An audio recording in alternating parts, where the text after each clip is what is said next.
Come on. Hello, everyone. It's Jamarl Thomas. Welcome to the Progressive Soapbox.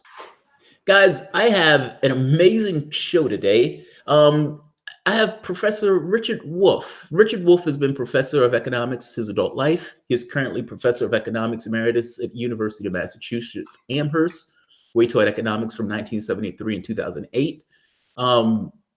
Earlier, he taught at Yale University in 1966 to 67 to 69, and at the Center at the City College of City University of New York. And if I might add, one of my favorite people. He doesn't know that, but that is absolutely true. Introducing Professor Richard Wolff. Please tell the audience hello. Glad to be here, and thank you for the very nice words. I appreciate them.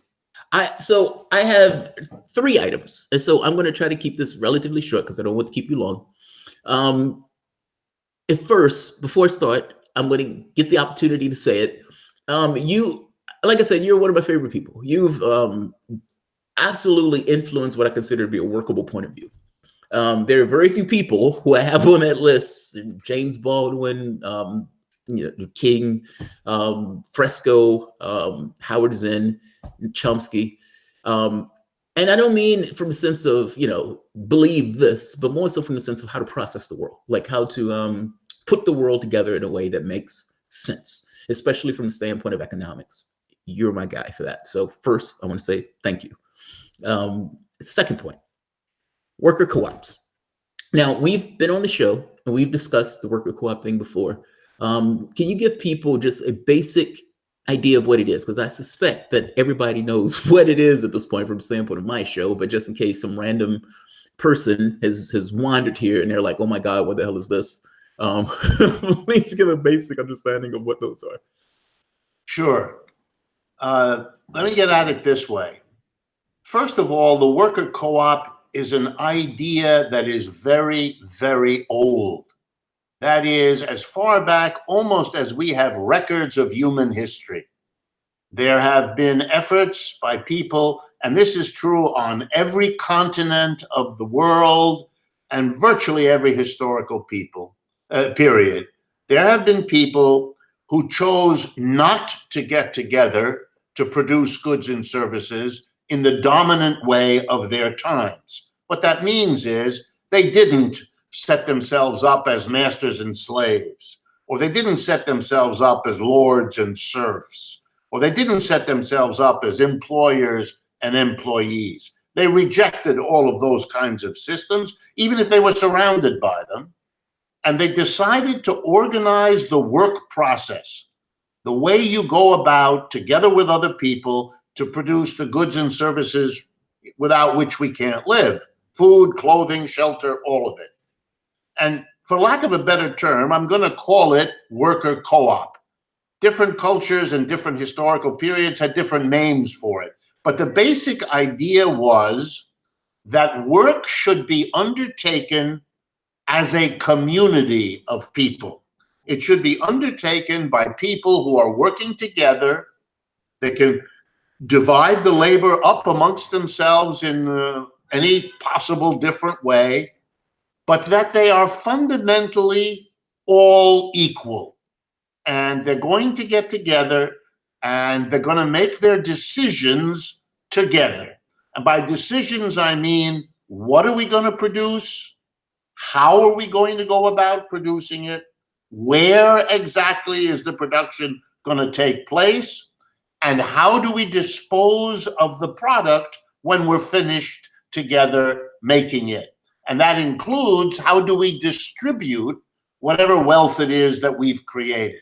Those decisions are made collectively as a community, and most of the time you can use the word democratic in the sense that it's one person, one vote deciding all of those things.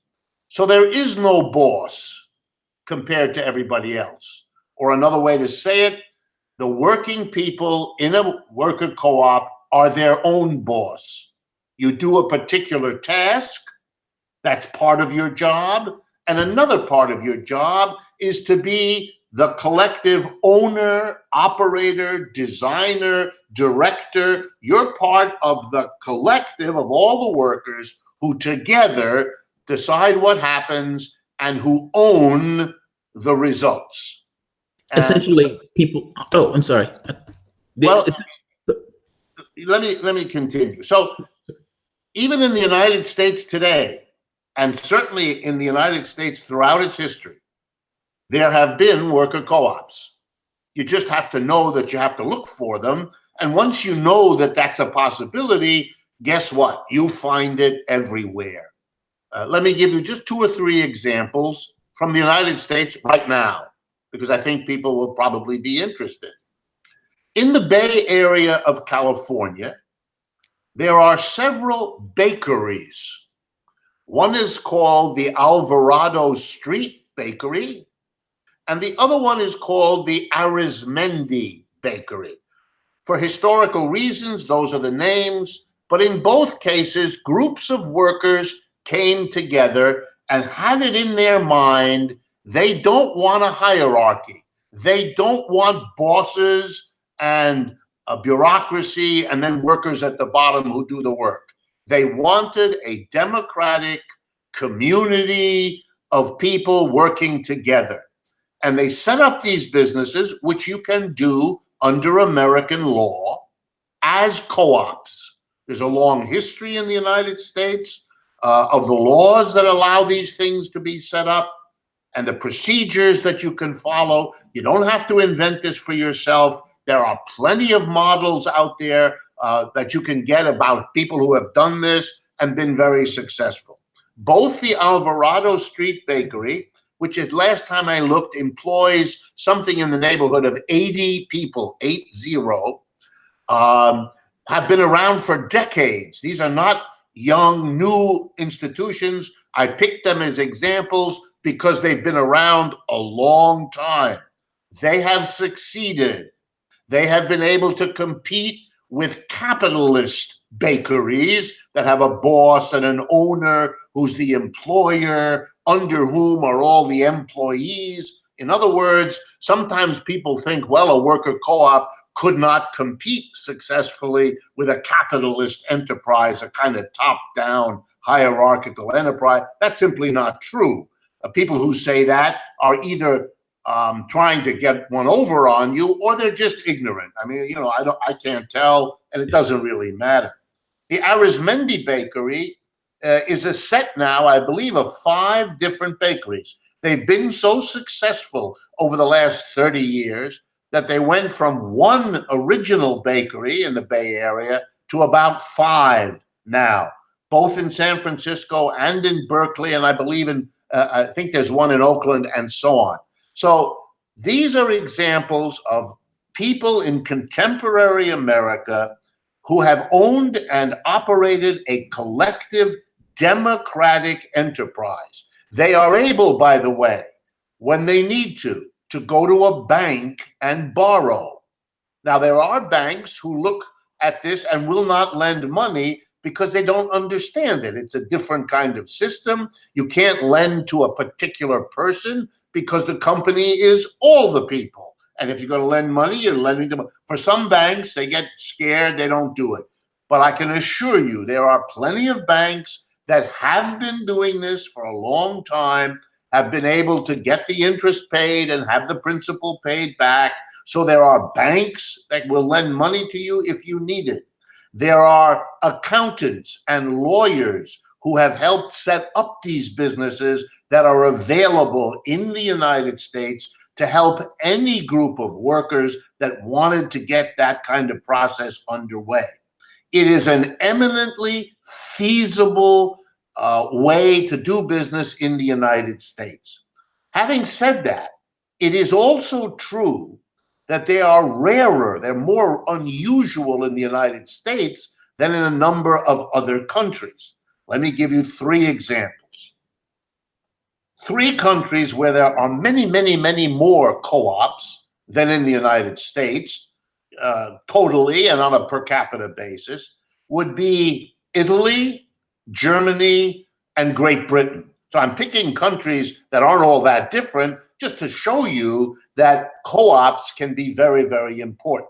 And let me briefly describe them so you can see and people can understand how feasible this really is. I'm going to begin with Italy. One of the provinces of Italy is called Emilia-Romagna. It's a very old, basic part of the Italian country. If you go to Emilia-Romagna, you will discover that roughly 40%, that's just under half, of the enterprises in that province are worker co-op. In other words, worker co-ops are a bigger part of that province's economic system than probably any other example that I could pick. They've been going there for many, many years. If you visit Emilia-Romagna, they will show you the co-ops. They will. Is it me? Oh, okay. Okay.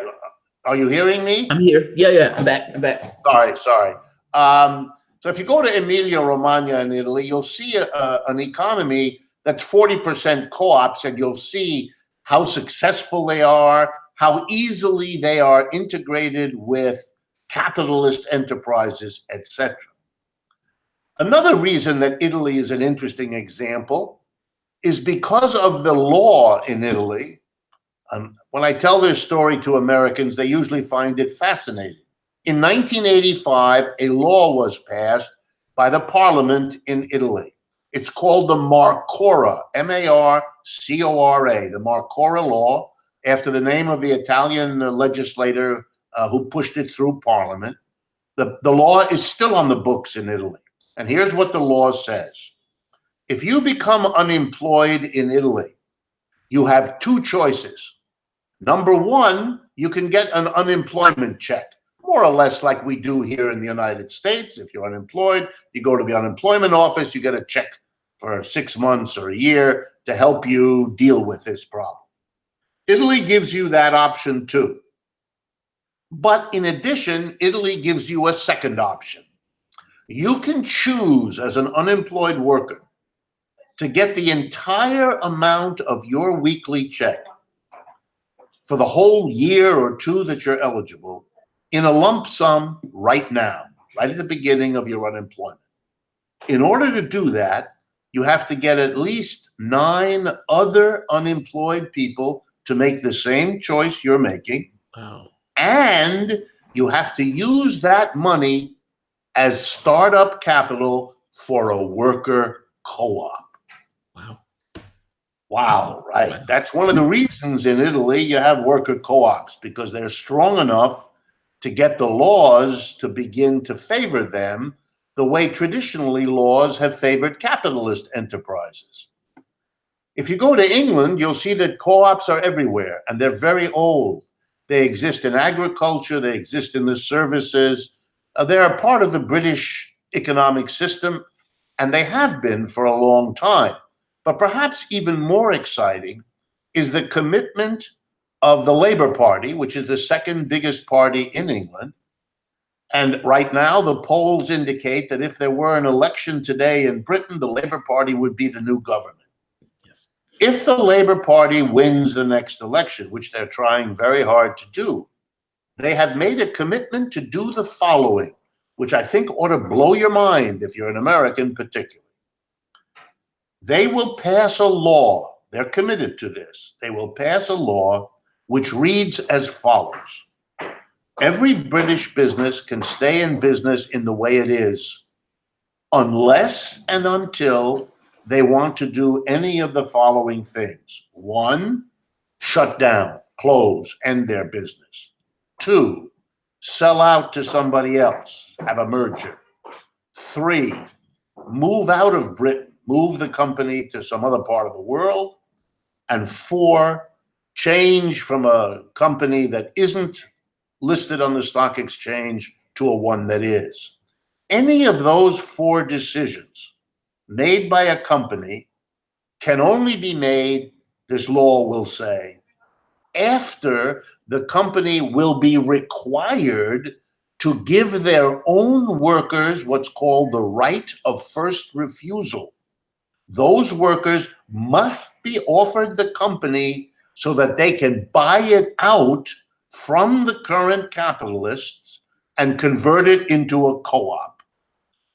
When this plan was announced, the critics said, yeah, okay, big deal. Where are the workers going to get the money to buy out the company?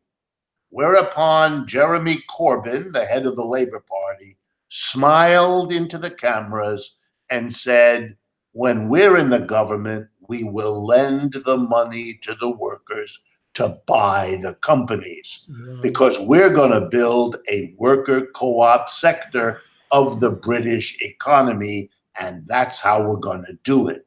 So when people say to me, nobody knows how to make the transition, I beg to differ. We already have a country called the United Kingdom that's underway doing it. And only because of the media being the way they are in the United States, am I the only person almost running around the United States talking about this. It's public information. It has been released by the British Labour Party repeatedly, and it has been carefully ignored by the American media for reasons that are probably obvious. Finally, my third example is Germany. In Germany, the overwhelming bulk of the banking that is done by people who borrow for their home or who have a savings account, the bulk of the financial banking industry that serves people is worker co-ops. The banking system is heavily worker co-op, and it's been that way for many decades. So in finance, in production, in the present, in the future, worker co-ops are a viable option and have proven themselves. The most successful example, then I'll stop. No, you're fine. You're fine. I'm sorry. I think I'm like, all right. I think you might be finished. I'm sorry. The most successful example is this thing called the Mondragon Corporation, which is in yet another European country, in this case, Spain. Back in 1956, that's over half a century ago, a Catholic priest in a very poor area of northern Spain. It's the foothills of the Pyrenees Mountains that separate Spain from France. This Catholic priest gave a famous speech to his little Catholic parish. And he said, you know, this is a very poor area. It's been a poor area for a long time. If we wait for some capitalist employer to come in here and create jobs for us, we will all die of old age before that happens. So everybody laughed in the church, but of course it was a serious comment. And then came the punchline from the man. By the way, his name was Father Arizmendi, which is why the bakeries in San Francisco are named Arizmendi in honor of this priest. Interesting. The priest said, we can't wait. So I have an idea. Why don't we become our own employer? Then we don't have to wait for anybody else. We'll create the business and we'll hire ourselves. And so with the support and under the protection of the Roman Catholic Church, believe it or not, in northern Spain, they began a worker co-op with 6 workers and the advice of Father Arizmendi. Okay, now let's go fast forward to right now, the end of 2018. The corporation grew over the last half century. It now counts, get ready, over 100,000 workers. It's the biggest and most successful worker co-op in the world. It is a family of about 200 individual co-ops banded together in one corporation. They produce agricultural goods in some cases, services in other cases, manufactured goods. It's a whole array of things banded together in one corporation. Everybody who's a worker member of this co-op, which is the majority of them, because it takes a while to become a member and they have stages of development. But for those who are worker members, all decisions are made democratically. The majority rules. The majority decides what to produce, how to produce, where to produce, and what to do with the product and the profits. Let me just give you 2 or 3 quick examples that'll help you understand. Once a year, the workers get together to determine how successful the supervisors who were hired to supervise have been. If the workers decide that the supervisors didn't do the job properly, they fire them. Just want people to understand, it's not the supervisors who hire and fire the workers, it's the other way around. Let me give you another example. The workers have decided that the highest paid worker should not get more than 8 times what the lowest paid worker does. They made that decision because they don't want extreme differences between rich and poor. They decided not to give everybody the exact same pay. They could have decided that. They discussed it, but they decided no, some jobs need more work, some jobs are less pleasant, some jobs need more education. So they allow a range. But they don't want poverty. And if you go to Mondragon in Spain, you see right away, there's nobody lying in the street. There are no beggars because everybody there works. And the range of income means nobody's impoverished. By the way, just for comparison, in a typical American corporation, the average ratio between what the CEO gets and what the poorest paid worker gets is 300 to 1. So 8 to 1 is you want to deal with inequality, the worker co-op has already solved that problem. We keep trying to do it. We keep trying to do it with this law and that law and a minimum wage and welfare program, and none of it works. It may help in some cases, but it does not solve our inequality problem because we keep having one. The worker co-op is a direct way to control all of that. So bottom line, worker co-ops are not that complicated to set up. They have been set up in many different parts of the world. They have been able to successfully compete with top-down hierarchical capitalist enterprises. They are a viable alternative. And in this historical period when capitalism is causing so much difficulty and not taking care of an awful lot of people, looking at an alternative like a worker co-op is a good idea, long overdue. Professor Wolff, thank you very much, man. I really appreciate you coming on the show. Like I said, you're one of my favorite people. My mom loves you to death whenever she watches. So thank you, Professor Wolff, ladies and gentlemen. And is there anything you want to say to the audience before you leave?